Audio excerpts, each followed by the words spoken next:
Keikutsertaan SMK Negeri 1 Ketapang pada KKSI tahun 2020 ini mengambil cabang budidaya rumput laut dan pengolahannya mempunyai dua alasan.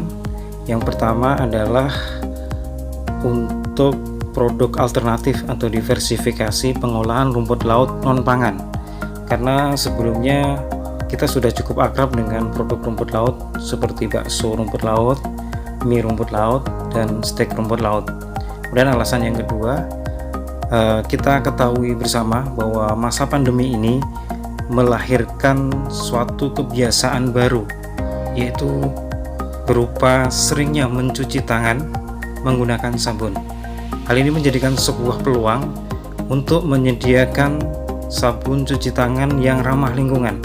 Jangan sampai kebiasaan baik baru ini justru menimbulkan masalah baru kepada lingkungan kita.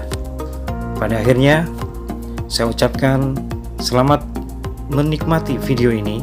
Semoga bermanfaat, dan saya ucapkan tetap sehat, terus produktif, dan makin kompeten.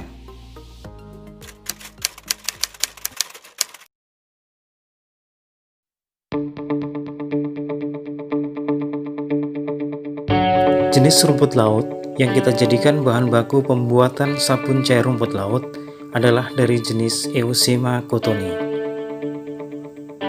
Kita bisa memanfaatkan dari karagenan atau tepung rumput laut, tetapi apabila kedua produk itu susah didapatkan, kita bisa membuat bubur rumput laut dengan cara memanaskan rumput laut yang sudah kita rendam sehingga terbentuk bubur rumput laut.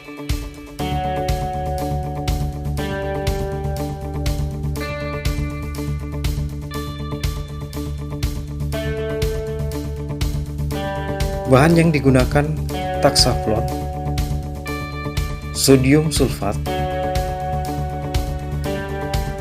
bubur rumput laut, asam sitrat,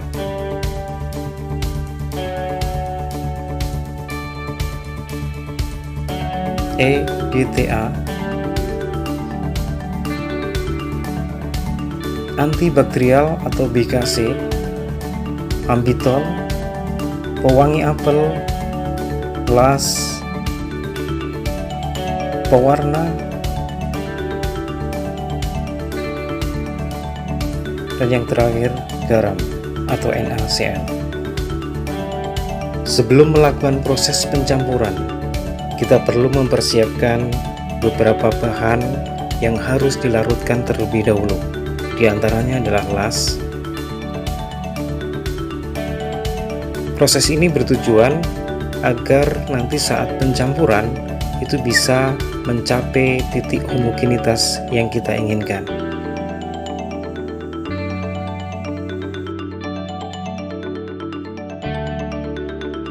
Larutkan pewarna dengan air 300 ml. Dimaksudkan saat pewarna nanti bisa terbentuk warna yang merata pada seluruh campuran.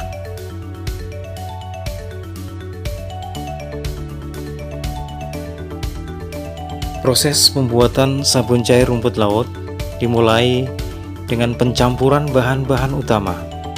Di antaranya sodium sulfat seberat 500 gram ditambahkan dengan taxaflon seberat 500 gram dan bubur rumput laut seberat 100 gram.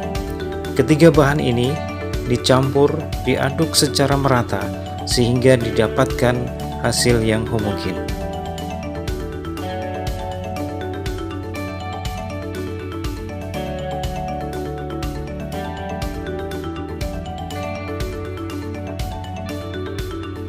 Titik kritis pembuatan sabun cair rumput laut terletak pada pencampuran tiga bahan utama ini, karena harus tercipta suatu emosi yang benar-benar homogen agar mendapatkan sabun yang berkualitas baik. Setelah bahan-bahan utama tercampur merata sehingga tercipta suatu emosi atau campuran yang homogen, langkah selanjutnya adalah penambahan bahan-bahan penunjang. Bahan pertama, asam sitrat. Asam sitrat ini berfungsi untuk menghilangkan kotoran sehingga memberikan keset pada produk sabun yang kita buat. Berikutnya kita juga menambahkan EDTA yang berfungsi sebagai pengawet sabun. Penambahan bahan-bahan penunjang dilakukan secara bertahap dan bukan secara serentak. Dimaksudkan agar bahan-bahan tersebut memang benar-benar tercampur secara merata sehingga didapatkan hasil campuran atau emulsi yang benar-benar homogen. Penambahan bahan-bahan penunjang berikutnya adalah Ambivol.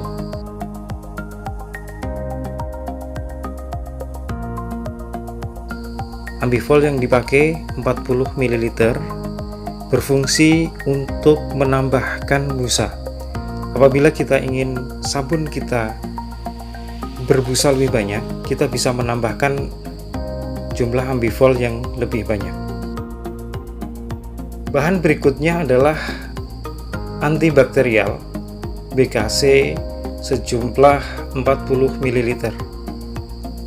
BKC ini berfungsi sebagai antibakteri sehingga sabun yang kita produksi berfungsi sebagai bahan pencuci tangan yang efektif. Jangan lupa tambahkan pewangi atau parfum sejumlah 40 ml. Pilihlah wangi yang merupakan favorit dari konsumen sehingga akan tertarik membeli produk yang kita buat. Terus aduk bahan-bahan utama dan bahan penunjang tadi sehingga tetap terbentuk suatu emulsi yang homogen. Pengadukan dilakukan secara berlahan, jangan terlalu cepat karena akan menimbulkan busa. Tahap berikutnya adalah pengenceran dengan cara menambahkan emulsi yang sudah homogen tadi dengan air sejumlah 1 liter sehingga tercapai volume akhir adalah 6 liter.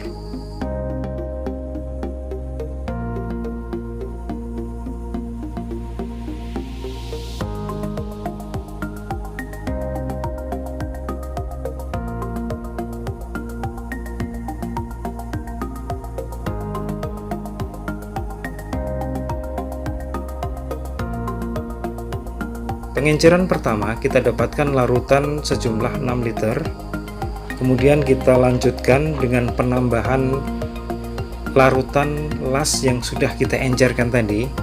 Las ini berfungsi sebagai bahan aktif pengangkat noda pada sabun yang kita buat.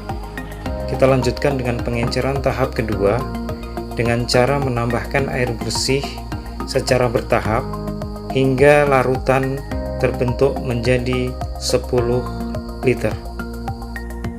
Setelah larutan tercapai 10 liter, tahap berikutnya adalah memberikan warna dengan cara menambahkan pewarna yang sudah kita larutkan terlebih dahulu sambil diaduk secara merata. Ingat, pengadukan tetap dilakukan dengan pelan sehingga tidak tercipta banyak busa. Tahap yang terakhir adalah penambahan garam atau natrium klorida. Ini berfungsi untuk membantu kekentalan sabun. Kita juga bisa mengatur kekentalan sabun apabila kita menginginkan yang lebih encer. Kita bisa menambahkan dengan air sampai angka rekomendasi maksimal adalah 12 liter.